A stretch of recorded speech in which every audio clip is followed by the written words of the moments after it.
community events. And our best part of the meeting every time, our English learner teacher committee will share out about all of the amazing things happening at sites.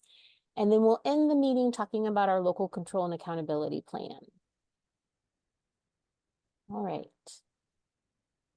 So again, Heather started our meeting. She's our Director of Educational Services. We have Annie Murphy, who's our Director of Student Services. I'm Sarah Williams. I'm a teacher on special assignment. We have Dina Rabago, who's our Data and Assessment Specialist. We have Paulina Meza, who is our Spanish interpreter. I don't know if Randy joined yet, but we will have Randy Martino, who's our Community Relations, Health and Wellness representative. And then we also have our wonderful English Learner Committee teachers here to share lots of exciting things today.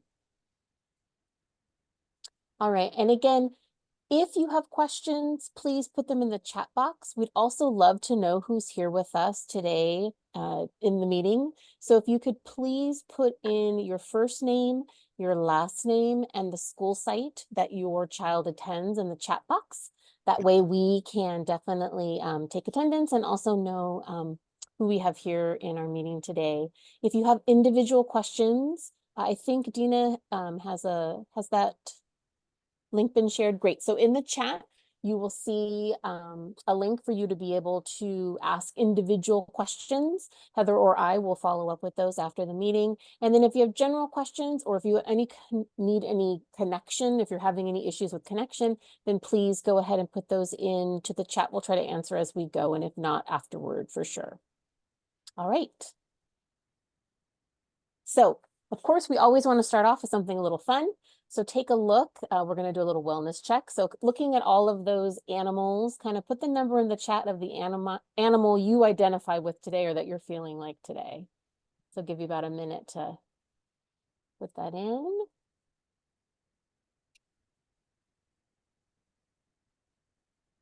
Pop open the chat.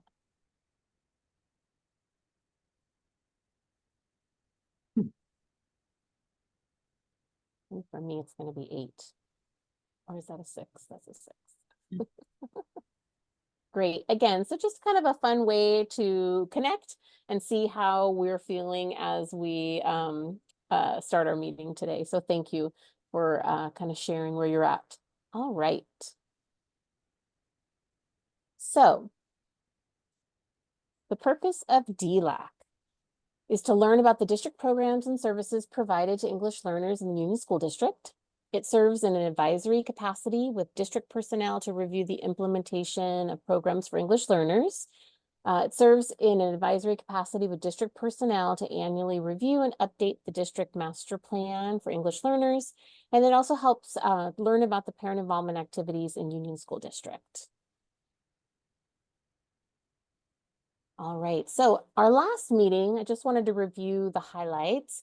So at our last meeting on September 28th, we reviewed the purpose of DELAC. We talked about our certification of staff. We have 99.9% of our staff who have CLAD credentials. We talked about the needs assessment that was shared, and then today we'll talk about those findings. We reviewed the USD EL data and LPAC timeline. We'll talk about that again today. Our English Learner Teacher Committee shared, and they'll share again today. We shared the importance of school attendance. We highlighted upcoming parent involvement activities. We'll do that again today. And then we also explained Kohler in Colorado, which is a website with tons of parent resources. And with that, oh, you want to go ahead, Heather? Sure, yes. Okay. I am thrilled to announce a friendly face to Union School District, Sandia Lopez, who is a director at the Santa Clara County Office of Education. She's director of the Inclusion Collaborative.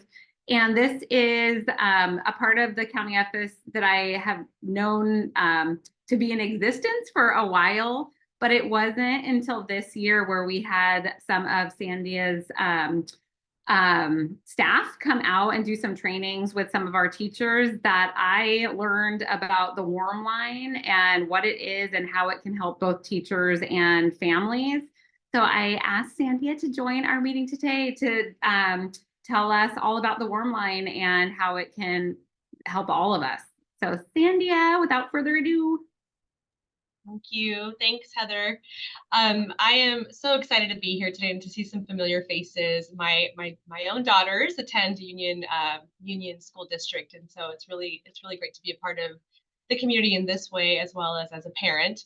As Heather mentioned, I work with the Inclusion Collaborative. I'm the director of this program. We are a small department within the Santa Clara County Office of Education. There's about 15 of us, and our work supports different elements. It's kind of, we look at it as sort of an umbrella of supports. We support professional development and training, coaching to educators, and that could be paraprofessionals, that could be teachers, could be district staff, administrators. And then we also provide a lot of support to our caregivers. And so today I'm going to focus on that element of our support, which is called the warm line. So next slide, please. Will everyone get a copy of this deck, Heather? Will that be sent out? Okay, I linked a lot. Thank you. So when you receive this slide deck, just know that a lot of the images on each slide are actual links, and so you can get to the flyers or you can get to the visuals from the actual images themselves. But I wanted to introduce the Warm Line, which is an amazing support, as Heather mentioned, for parents, for caregivers, teachers. We have a lot of support staff that call the Warm Line, and we also have a lot of folks who have kids in their home child care environments. So daycare, family home child care and spaces, as well as center-based spaces. And so what you see here are 3 flyers that link to the Warm Line, and each flyer is in a different language. So this just shows that this support is available in Spanish and English and Vietnamese and in Mandarin, and we can also support in Korean when needed. And so next slide, please. I just want to share what the Warm Line does and then show you some specific examples of how the Warm Line can support you. The Warm Line is actually staffed by 3 moms who are also educators, and you'll see their beautiful pictures there. They are moms of students or moms of children who are neurodiverse themselves, and so they've navigated the system as a parent, as an educator, and so you can imagine through their years and years and years of experience, they've been able to gather tons of resources. They know how to navigate the system, and so that's what they do. They provide that support for parents and then also for educators. So just a couple of things that they do in terms of support. They can create, and I'll show you some examples, e-packets of information. For example, if we had a family call and ask for, I have a child who's not speaking yet, and my child is, 5 years old or 4 years old, and not speaking, 4, 5, 6 sentence words. Could you help me and provide some supports and some resources, maybe some websites I can go to where I can help build their communication skills? And so our Warm Line would develop that e-packet. We also support the creation of visual support. So we make visual schedules, general visual schedules, but then also very personalized visual schedules. So depending on the need of the child, if someone calls in and says, okay, so my child is really having a difficult time transitioning from in home, from dinner to shower to bedtime, we will develop that personalized visual schedule for them. We also create social stories. Social stories are very, very supportive of kids on the autism spectrum, but the great thing about social stories is they support all kids. And so you may have some very specific needs from a student who has, or from your child who has autism, but the social stories are really meant to support all kids in navigating social situations. We provide behavior supports. We also do ASQ screenings. This is the Ages and Stages questionnaire given to home child care providers, anybody working with kids really between the ages of 0 to 5, 0 to 3. 0 to 5. I think there's 2 stages. I apologize. And parents as well take the ASQ. And the ASQ just gives you some information on whether your child is meeting some developmental milestones. And so while it doesn't diagnose the child, it gives you more information on whether your child is maybe needing some more support in certain areas. And then I'll share a little bit about Triple P Parenting. It's a parenting group that parenting class our Warm Line providers provide, and childcare referrals as well. Next slide.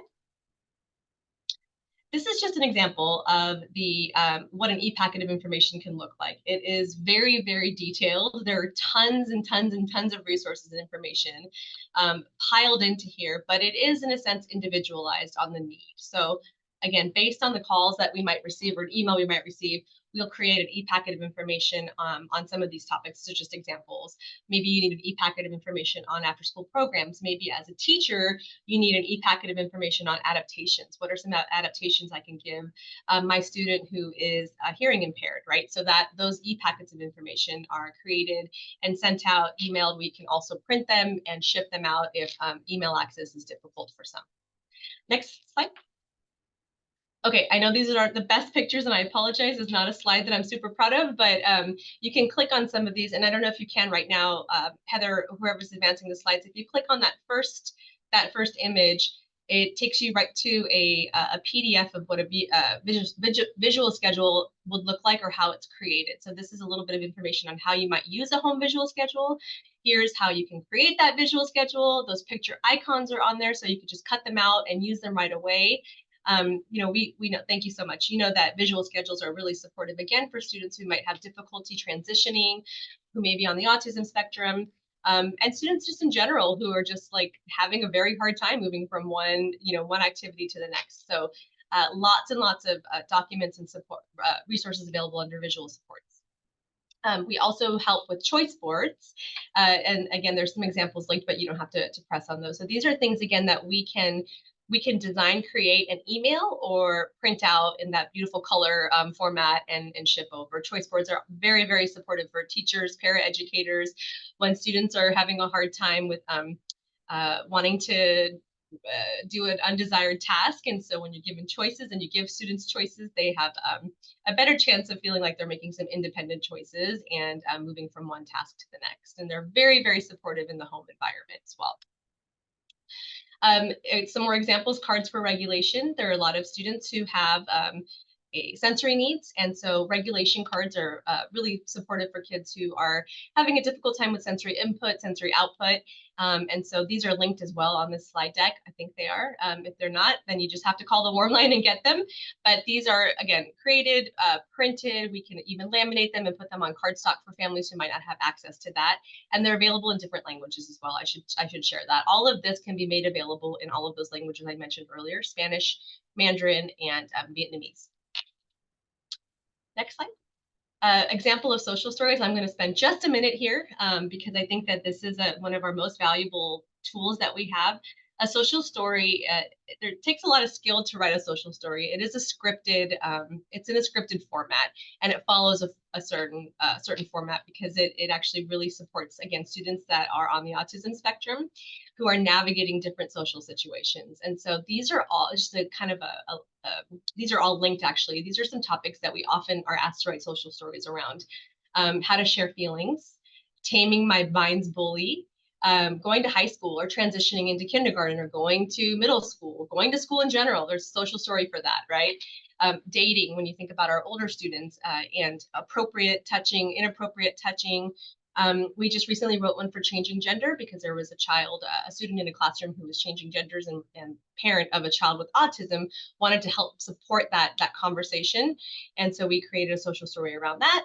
And then just, again, a lot around social emotional feelings and how to navigate, like getting onto a bus, how to navigate social interactions. And so these social stories are about 10 to 15 pages long each. What we can also do that's super helpful is folks will call us and say, can you write me a social story on this particular topic? And can you personalize it? If I get parent permission, can you actually put in a picture of a student, of the student or of my student? And as long as we're given permission, we can put pictures of students in those social stories. And that's actually even more powerful when a child can see themselves in the story. So this is a great resource. And the next slide has just a list of some of the available social stories. This is maybe 100th of the amount of social stories we have. We've created hundreds and hundreds and hundreds of different social stories. And anything that we've created in English, we can also develop in, translate in Spanish and Vietnamese as well. Okay, we love to pull together solution kits. So we do solution kits for teachers, for classroom teachers, and like I said, paraeducators, so service providers. But solution kits are really supportive for kids at home as well. So you can see here, there's an I Feel I Can solution board to the right there, where we there's a famous saying, if you can name it, you can tame it. So when we give our children the tool to be able to name what they're feeling and to name their behaviors, they can actually tame it better, right? And so that feelings board helps children identify what they're feeling, identify it with the picture icon, identify it with the word, and then what they can do about that feeling. And that's that I can section. And then again, choice boards on the bottom for wanting to, how to be a friend, working through coping, mechanisms, and working through solving problems that come from maybe sensory needs. And so you see that take a breath, asking for help, those kinds of things are really supported in the classroom. Next slide. I think this is the last slide I'm going to share. Maybe, oh, there's two more. This is what I mentioned earlier about the ages and stages questionnaires. You may have heard of this.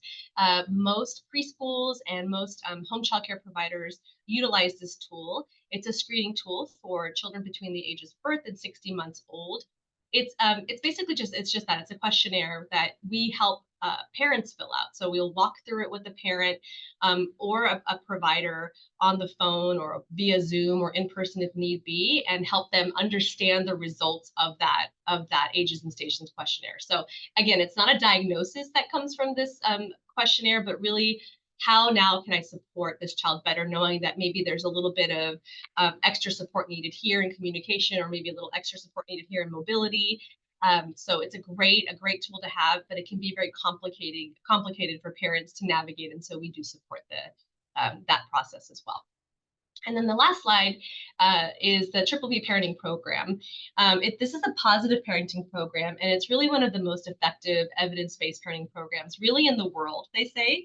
It's backed by more than 35 years of ongoing research. And what this gives, this program gives parents simple and practical strategies to help them build really strong and healthy relationships with their children, having the ability to confidently manage their children's behavior. And really the prevention part is important. So preventing problems that may be developing. And so Triple P is, this is all free, by the way. Triple P is used in more than 30 countries. And really, the great thing about Triple P is that it's been shown to work across cultures, socioeconomic backgrounds and groups, and then also in many different kinds of family structures as well. And right now, we have this available in English or Spanish. And I think that's my last slide. So if we go back to, or that slide 11 are the flyers. Typically, we take about 24 to 48 hours to get back to any questions or any requests that are made of us. And the best way is, again, to either call, or if you prefer to email. Our three amazing staff are here and ready to support. And I think if I could just end by saying the reason why this program is so amazing is because of the dedication and the passion of the Warmline providers. They really, really take every call that they receive to heart, because they remember they've had the same questions, they've gone through the same things, and so it's really coming from a very deep personal place. And so really, really healthy, strong relationships are built between our providers and family and caregivers, teachers as well. Well, thank you, Sandy. That was amazing. And just kind of like a shout out, a kudos. Exactly what Sandia said is completely true. So as I mentioned, we had a couple of her trainers come in. They've come in twice now to work with our TK teachers. And they are just the most compassionate. They don't make you feel rushed at all. Like, they take their time and listen to what you want and figure out the best way to help. And so that has been amazing. And then Sandy, I just wanted to say, as far as the languages that you offer the Warmline support in, as you know, Spanish, Mandarin, and Korean are our top 3 languages spoken in USD by our families of second language learners, English learners. So that's amazing that you added Korean in, because we'll be able to really promote that with our families as well. So thank you so much. Thanks, Heather. Thank you. Yes. Thank you for letting me share. Definitely. And as Sandy mentioned, after the meeting, we'll be pushing out the video of the meeting, as well as this slide deck, to all of our English learner families. So you'll be able to click into the clickable links. Thank you. Thank you. Thank you. All right. So from there, we didn't say this at the beginning, we kind of have a packed agenda today. So those of you that have been a part of DELAC before know that there are kind of some required pieces to each meeting, and then the pieces that parents have said they want to hear about. So hopefully the learning about the Warm Line and the Inclusion Collaborative was informative as far as resources. But now I'm switching over to one of the required pieces, which is just to remind everyone who our English learners are. So just a quick little data point. We currently have about 861 English learner students in our district, and that is about 15.4% of our student population. And so that's kind of where we stand. That number changes throughout each year because, and actually, yeah, Dina, if you could go to the next slide. Because what happens is each year, starting in the fall, we work on something called reclassification. And reclassification is when a student has started to show that they have mastered the English language within the school setting. And so this slide covers what reclassification is. So essentially, the first step of becoming reclassified is that an English learner needs to score at the highest level of the LPAC yearly assessment, and the highest level is a 4. So they need to score a 4 overall. And then in the LPAC, they are assessed on 4 different areas: reading, writing, listening, and speaking. And so for each of those domains, they need to score either a 3 or a 4 on each of those. And once a student has accomplished that, then we look at, we ask the teacher for feedback. So classroom teachers will give us feedback based on observational data, based on classroom data, in regards to reading, writing, listening, and speaking. And we take that piece along with the 4th piece, which is called the basic skills piece. And that's where we have to take another assessment data point to see if they did well on that as well. So there's the LPAC, but then we either look at benchmark assessments, reading assessments, or the CASP assessment. And if the student has shown that they are proficient on any one of those, then we go to the final part, which is we call the parents. So some of you have had students that have been reclassified in the past. And so we have different district staff that will reach out and call parents, explain this process to them, and just make sure that they feel comfortable with the reclassification. And so that has all been happening since about November. So we're wrapping up this whole process. Once a student has been reclassified, then they will no longer take the LPAC and they won't receive English learner services. So when we get to our EL committee presentations a little bit later in the meeting, they'll share kind of some of the ways that sites help our English learners. And so once a student is reclassified, they will no longer be considered for like an ELD pull out or push in support within the classroom and that sort of thing. And it really just is a huge accomplishment. So throughout this process, I've emailed with some parents back and forth just so I can keep them informed about the whole process. And it's just such an exciting accomplishment. As someone that does not speak a second language, it really is kind of a dream for, you know, people to be able to accomplish mastering their home language as well as a second language. So once the students have been officially reclassified, there will be a little token that they'll receive at their school site. I won't give it away now. Sometime in the spring from the principal. So it's just a great accomplishment. So once those students are reclassified, this year we had 116 eligible, then that comes off of our total EL list. So if we started at, I think it was something like 816, that would bring our number down to about 700. But then we start the process all over again in the fall. So that's kind of how the cyclical process goes. This is the timeline we show at each of our DELAC meetings, just about the schedule. We're currently in the middle of doing summative LPAC testing. we have 800, 700, 800 kids to test, so it takes a while. We have from February 1st through May 31st to do all of that summative testing. And then the nice update for parents, this started last year, is now that everything is done online, digitally, so our testers, when they go out to test the students, they're entering the students' answers straight into the testing system. And by doing that, we get the results back so much faster. So it used to be a 4-month window. If a student tested in February, we wouldn't get their scores back till June. Now it's within a few weeks. So that is the exciting thing. And so once we have a student's complete scores from the state of California, we get those out to parents via Parent Square, and we give a copy of each score report to the school site so they could put it in each student's CUME folder.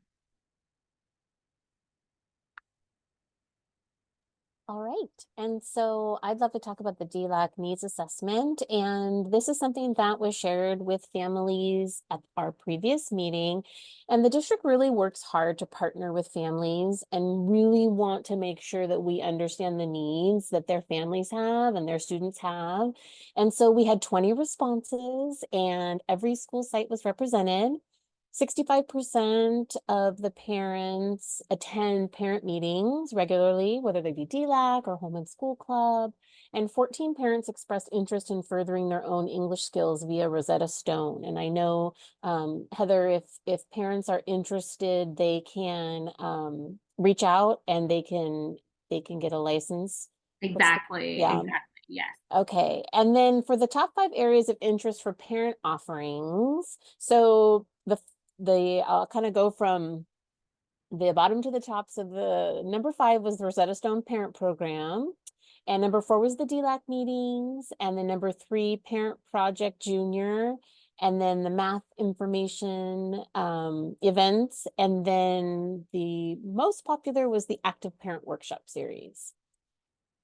And then on the next slide, we have the top 6 topics parents would like to hear more about at the DELAC meetings, home and school club meetings, other meetings at the school sites. And they really were interested in hearing about reading programs and curriculum used at the school sites, strategies parents can use to help their children be successful at school. They wanted to learn more about math programs and curriculum used at school. They were also interested in learning more about Common Sense Media. That website really helps parents to make sure that they're helping their students choose appropriate movies and TV shows. They were also very interested in social emotional learning programs and the master plan for English learners, interventions at school sites, and also building a strong parent-teacher relationship. And Sarah, before you move on, so what we do with the needs assessment data, so we got a number of responses right after our last DELAC meeting in September, so that was great. But we, from that point on, pushed it out 2 more times to all of our EL families. And we know that in any school district, there are always lots of surveys. So there's a survey going out any day now about our LCAP and perception survey.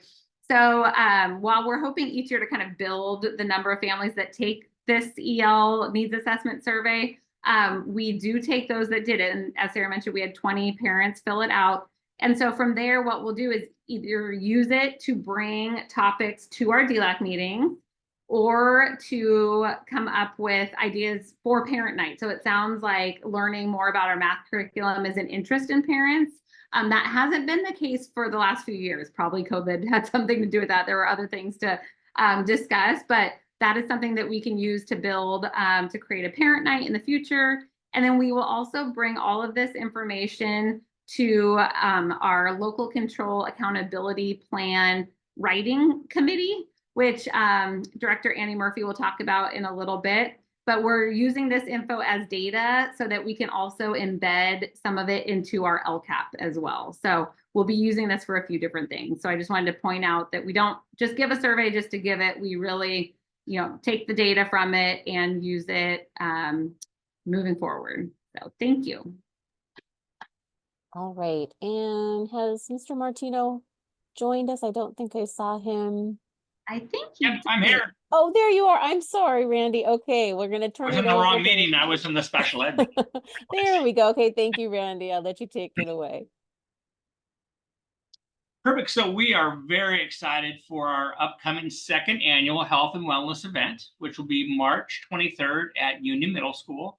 And along with a wide variety of student entertainment, cultural dances, and live music, and a showcase of student creativity with art and writing, we will have different booths by a lot of our providers from our community, including this year, first ever, our language ambassadors from parents from our district, and a group of parents from our Latino literacy program. And so we will have a table showcasing some of the different things that we do to support our families who are new to our district. And we definitely would love to spread the information out and acquire more families that could participate in helping others. There's nothing better than being able to get firsthand information from someone from a country who speaks your same language, who also can help you, introduce you to the programs and practices at the school. But the event will be fantastic. We have therapy dogs. We have fire department there. We have the San Jose Library STEM truck. We have activities and events that will include our mental health therapists from our district. We have hospitals, so lots of great things, lots of Boy Scouts, Girl Scouts. So we encourage our whole community to come. This is one of our 2 community-wide events, and we encourage everyone to enjoy it and celebrate our diversity and all of our different cultures.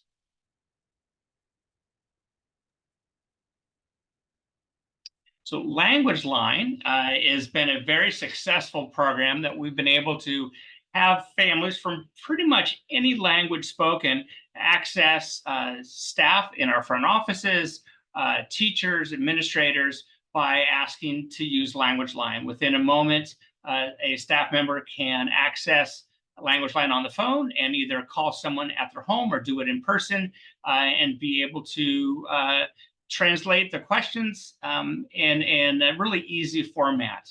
It's an amazing feature. With our upcoming parent conferencing next week, we encourage their teachers and parents to request Language Line, and every teacher has the access codes. And so we really want to spread this information that if parents are struggling with a question or have concerns, that they can call anyone in our school district and ask and say the words Language Line, and we can connect them.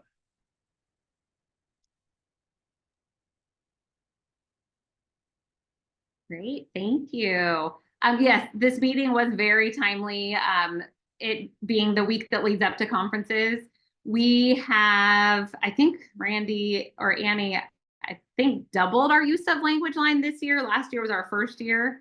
And so that's great. But we do just want to keep letting people know that this even exists, because when we presented at different meetings, not everyone knew that this was an option. So it's so easy, it's so quick. And so those of you that are either on the meeting right now or watching the meeting after the fact, please let your friends and other families know that this is a great tool for parent-teacher conferences, especially. Right. And Heather, I don't know if you've already covered, but there's the ability in Parent Square to have everything translated into the home language. And so families can communicate to anyone in the school district, school official, in your home language. And if you have the translation section coded properly, it's super easy to do.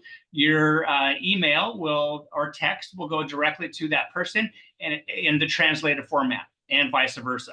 And so it's something that we're definitely pushing out at all schools, and just to ease communication and make people feel that their needs are heard. Definitely. Thank you. We had not covered that. So I appreciate that, because that is another one of our missions, is to get that word out as well. So thank you. And with that, we're moving over to what parents have told us is their favorite part of the DELAC meetings. And they're exactly right. It's the best part. We have a representative from each of our school sites who will briefly share, really this time, EL committee members, we definitely want to hear about what's coming up at your site, or if there was something exciting that recently happened. We did a big share out at the beginning of the year about how each site meets the needs of their English learners. So you could definitely mention that. But if everyone could, just share out kind of one or two kind of key things that are coming up. And I am going to let UMS go first. And so Jen and or Sarah, if you want to hop in. Hello, everybody. Well, we just finished LPAC testing here, so that's exciting. And the kids they tried their best and felt really good about it. So that's great. In terms of fun stuff that's happening on campus, we have our big spirit game coming up. That's our big basketball game with our rivals, Dartmouth. So that's when our girls, 8th grade girls and 8th grade boys basketball teams play each other. It's a really big deal. So we all get really excited about that. Lots of spirit days on campus. We had a 6th grade dance not too long ago, and that was really, really fun. I know that Sarah mentioned that our ELs have really been enjoying the curriculum, and they've been retelling funny YouTube videos. So that's been really great in her class. And yeah, it's just been lots of fun stuff happening over here. She lost her voice, so she can't speak. I clearly have my voice loud and clear, but lots of fun stuff happening over here at UMS. Wonderful. Thank you. All right. And then we'll kind of just go up the list. So Dawn, if you could share out about Oster. Yeah, at Oster, we just finished our second band performance. And I got to say, every year, I think they just get better and better. We have clay classes coming up. We have junior chef star classes coming up, mad science classes happening. And we continue to do our guided reading using strategies that we've learned from our elevation course to help us support English learners in our classrooms. We still have our newcomer classes to help students with English and to feel comfortable speaking in a classroom. We've got a talent show coming up and our book fair coming up, as well as our spring musical, Willy Wonka. That's also coming up. So lots of fun things happening. That is a lot. Wonderful. Thank you. I know spring is always lots of fun things. Thank you. And Marwa from Nodden. Hello, thank you. So at Nodden, we had many things, happening, and we still have many things happen. So we're gonna start with, the most recent one is today we had first graders went on a field trip, and 5th graders as well. Tomorrow, 4th graders. So kind of it's the season for field trips. Everyone is going somewhere, all fun field trips. We also had a pancake breakfast today, the whole school. It was so cool. So right before school, everyone, came to have a pancake in the cafeteria, which was awesome. The families and the students. So we had our variety show, which happened on February 16th, right before we go on the break, President's Week break, and it was super awesome. We had the night performance on the 15th, and then, the assembly for the whole school on the 16th. We had another field trip, the Dairy Council, where the classroom mobile, they came to the school and they had a presentation. They brought the cow along and the calf. It was so cool and it was so awesome. And we have our hot buys coming back. So this is like, to raise fund for the schools. After COVID, it was tough. Now we're back to doing the same thing. It will be a fun activity with the teacher or with a group of teachers, and it will be fun with the students as well. And yeah. Always fun going on over there at Nodden. Thank you. All right, and Monica's here from Leeds. Hi, we have just this month, or that's going to be the end of the month, but we are continuing our Project GLAD, which is the guided language acquisition design coaching cycle. So the first part of it, where teachers were given a partial day to plan lessons with our new social studies curriculum, TCI social studies curriculum. And then the exciting part is next month, then we're going to go into the observation of teachers teaching and being able to take then those ideas back to our classrooms. So that is exciting for us. And the other thing that we wanted to share that's ongoing at our school is we have a teacher, we're fortunate enough to have a teacher, Mrs. Homer, who works with our children who are new to our country and who are English language learners. And so she works with those children and with their English skills. But along with that, when you talked about reclassification, she also works with some of our children who've been here for a while who have not been reclassified yet and still have one of those areas that they're working on. And especially she works with reading and writing. And so she works with, and oftentimes that's our 4th and 5th grade students. She spends special small group time with them to help them be able to meet that goal of being reclassified. I love that. And that's something I believe is new. And maybe you even said that, new to LEADS this year. And it's been great. So thank you for sharing that. From there, Susie Powers is here from Dartmouth. There we go. Is my speaker on? Yeah. Okay, good. So hi, yes, I think I might have highlighted some of this last time at Dartmouth, but I think it's so important because having connections and friendships are so important in middle school that I thought I would highlight all the different clubs at lunch, because it feels like if a student is ever feeling unconnected when they hear these announcements of so many clubs available, there are so many different things they can try to make friendships at school. So right now, and some of these are really new, there's a Foursquare club to go out and play Foursquare with others that are interested in that. There's a crochet club. There's a chess club. There is an inclusivity and kindness club, a mindfulness art club. There's a fitness club. There's even a K-pop dance club, a Pokemon club. I mean, there's just really so many choices out there that's really cool. There's an environmental club. And there are a couple of classrooms also where students can go and there's kind of a more mellow one. That's room 403. That's my classroom actually, where if they want to come work on homework or do quieter things like puzzles. We have a bunch of kids that come in every day and play with Rubik's Cubes and compete with each other on that. And whatever, dominoes. And so that's in room 403 and 113. So that alone, I know takes a lot of time. I don't want to take up too much of your time, but we do have a lot of other things, of course, going on. We have been really putting a lot of emphasis on Black History Month at Dartmouth this last month. And just yesterday, Tamara Hall, one of our fabulous teachers, she organized a panel of Black African-American engineers to come visit from Johnson & Johnson.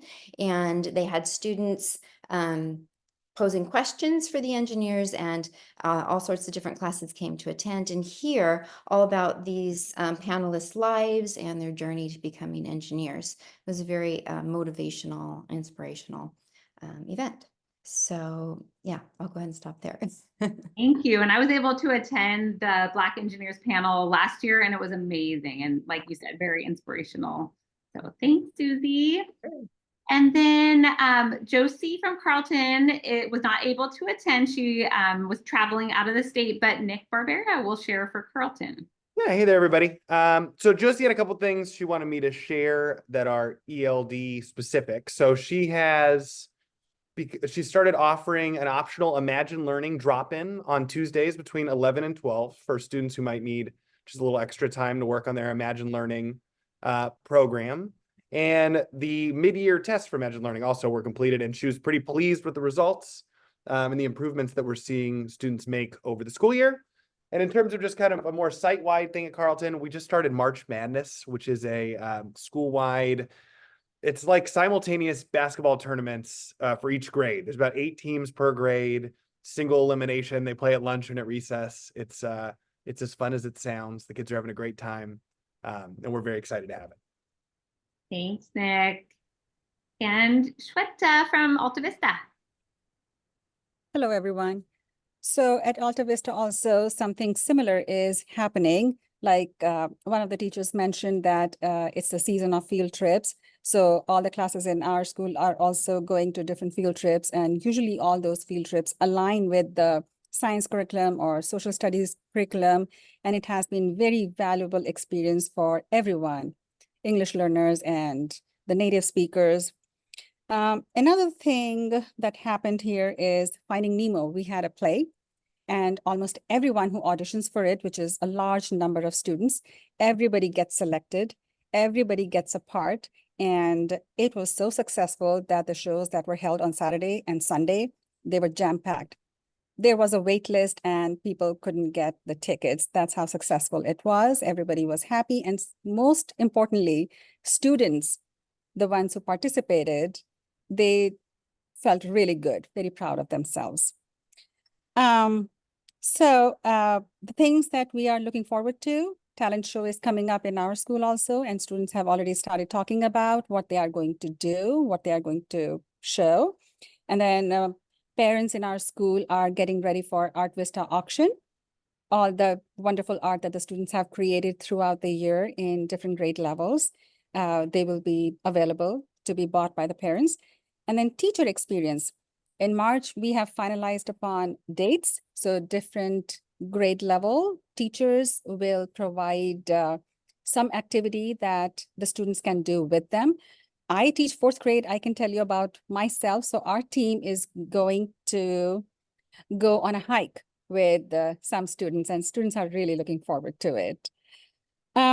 I wanted to mention one more thing, like Susie Powers mentioned about the clubs at middle school. They are very popular at middle schools usually. I wanted to share that in my class, some students started writing club, which has been so valuable and powerful for our English learners. They have been learning from their friends how to write stories and how to make them better because they are giving each other feedback and just giving them compliments. Similar to that, one student also started art club. Now this art club is, they just create posters about including everyone, using kind words, and they like their posters to then go on the wall, and they're hung all over the campus on the walls. So these are the things that are happening in our school. Thank you for letting me share. Thank you. And I love that. I love when, you know, when teachers or a school site comes up with one idea and then from there sparks other ideas from the kids and they take it on. So that is wonderful to hear about. And then we do have one last share out. Tosa Susan Lavelle, who is at all the sites, reminded me that she could share a couple tidbits about Guadalupe. And then Susan, if you could briefly share out about Nodden's book club. Absolutely. There are so many wonderful efforts happening at all of our school sites to support our learners. And at Guadalupe, Teresa Hole hosts a before school Imagine Learning workshop for students of all ages.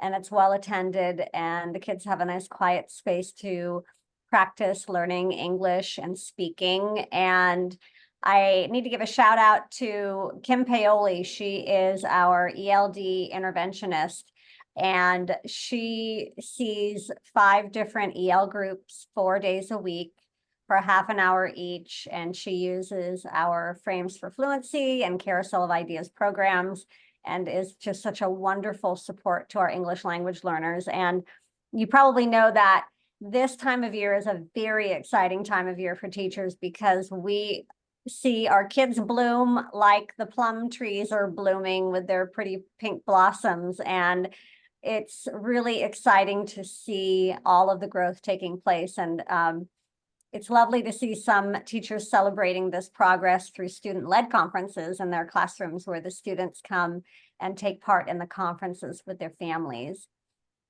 Heather was so wonderful. She found a little extra funding to allow a 5th grade English language learning book club to happen at Nodden, and it's taught by a retired high school British literature teacher, my husband, and he works with 7 they're English learner 3 and 4, so they're almost fluent kids, and so they're really working on thinking and speaking and collaborating through the book Wonder. And it's just been a wonderful experience for him and for them. And thanks, Heather, for helping make this happen for all of us. Of course. And this was kind of our first trial, like to pilot it to see if the kids would like it and if our teacher would like it. And so far it's been going really well. So thank you. Thanks for that shout out. Thanks, everyone. We do have one last kind of very important piece for our DELAC meeting in our last 10 minutes or so. And so Dina, if you could go to the next slide.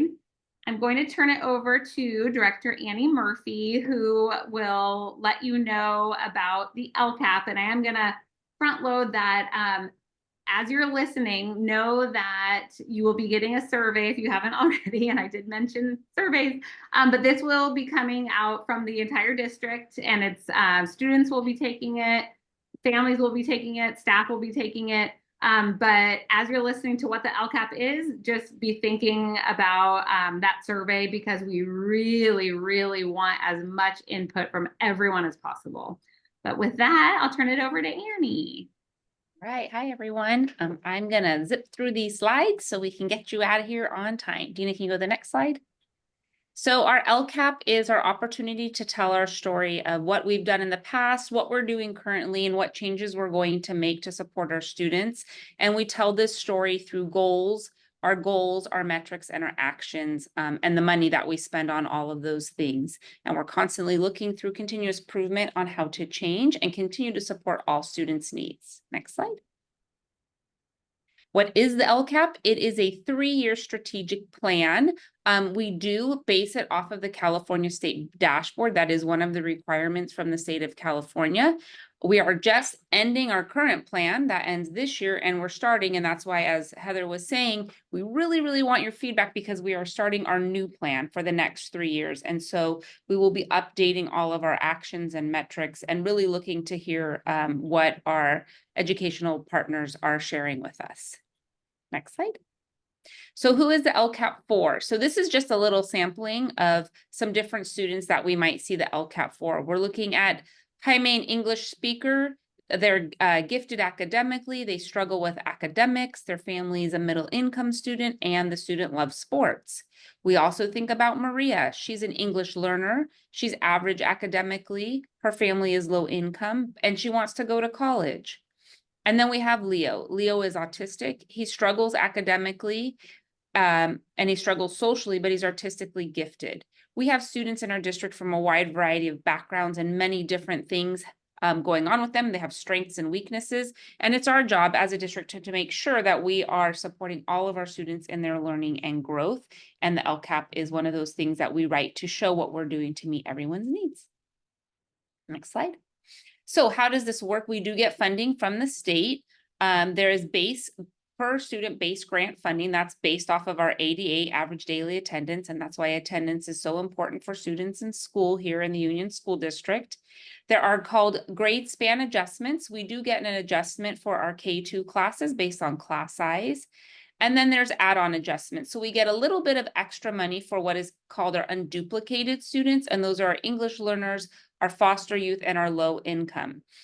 We get a little bit extra. Some districts get a lot more. If you have over 55% of a group of students in unduplicated, you get a bigger amount. We don't have that, and I'll show you in a minute what our breakdown looks like. And so that's the funding formula that comes. So as you can see, here is our demographics for the Union School District. The ones highlighted in yellow, those are our duplicated students. So you see we have about 16% of our population are English learners, 11% low income. The foster youth says 0. We have a very, very small amount of foster youth, so it doesn't even add up to like a percent or a 0.1. And from that, that's how we get that extra add-on funding. Next slide.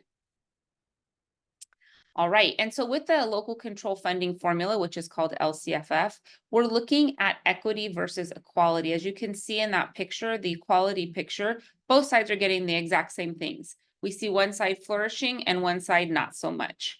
With equity, we want to make sure that we're giving each student what they need to flourish and be successful. So in the community resources on the other side, you see one side's getting a little bit more, but both sides are still flourishing. So we're looking at equity. What do students need to be successful in our school district? And it might look different. Some students might have more services than other students to help them make the goals that they need to meet. Next slide. So we are also required to increase or improve services for our unduplicated students. So once again, those are English learners, our foster youth, and our low income. And the reason for that is in the state of California and actually in the United States, these student groups perform lower than everyone else, and that's just been historical. And so what the state of California wants us to do is show what are we doing above and beyond what everyone's getting for these student groups. There is about $1.9 million in our LCFF funding that we have to put towards this increase in improved service requirement. And so we have to write our goals that show what we're doing above and beyond to help these student groups. Next slide. So currently we have 5 LCAP goals. Goal 1 talks about the appropriate learning conditions for students, making sure that we have the right teachers teaching the classes and that that we provide social emotional curriculum and that we're academically rigorous and preparing our students for the future. Goal 2, we talk about the achievement of students and what we're going to do to help close those achievement gaps to support all students in learning. Next slide. Goal 3, we talk about how do we educate the whole child. So not just academics, but what are we doing for social, emotional, behavioral, and mental health, and helping our students become, helping them and growing in the community. Goal 4 is increasing our parent engagement and improving in communication. So this goal, that's where we have our goal around our language line, our DELAC committee, and what can we do to make sure parents feel that they're part of our community and that they can provide us feedback. And then goal 5, it addresses, we're in what is called CSIS. So we address underlying systemic conditions leading to the significantly disproportionate identification of Hispanic students for special education. And this goal is because we have this label from the state. And so we're trying to look at what can we do early on, early intervention to support students so that they are getting the academics that they need. And as Heather was saying, you should have gotten the email from the district for your survey. It is a perception survey, but within that perception survey, there's a little section about the LCAP. And so we want to hear everything you have to say. We also meet with our student senators across the district to get student input. And we put all of that together and then look at what everyone is saying to develop the actions that behind the goals. And so as a educational partner, when you read our LCAP, you'll probably see some of the things that you've talked about as actions in our LCAP. Wonderful. Thank you so much. And actually, Dina, if you could just go back to the last slide, just so I could put in a couple more plugs for those of you that may be watching this meeting after the fact. We mentioned it at the beginning of the meeting, but I don't know if we hit recording before we did. But for DELAC, we really want DELAC voices as part of this input. So please take the survey, but also if you have ideas and suggestions that you want to email to myself or Sarah Williams directly, we'll put up our contact info in a second. We will also be bringing that DELAC EL needs assessment survey data to our LCAP educational partner committee. There's about 30 people on that committee that range from parents, community members, superintendent, teachers, staff, everybody. And so that is the group that actually will update our goals and actions for this new plan moving forward. So we'll be bringing that as well. So any way that you want to provide your input, please do so. Every site will also be holding an LCAP input meeting. So be on the lookout in your site newsletters that come out for families because it'll either be held as part of a home and school club meeting or its own separate meeting where the principal will essentially go over a slide deck similar to this.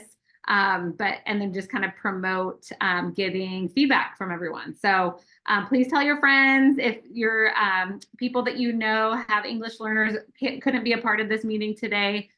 please help us spread the word that we really would love input from our English learner families. And with that, Dina, if you could show this slide, our next DELAC meeting is May 9th. Same thing, 3:15 to 4:15 on Zoom. And that's where we will come back to you with our updated goals and actions. And again, ask for your input.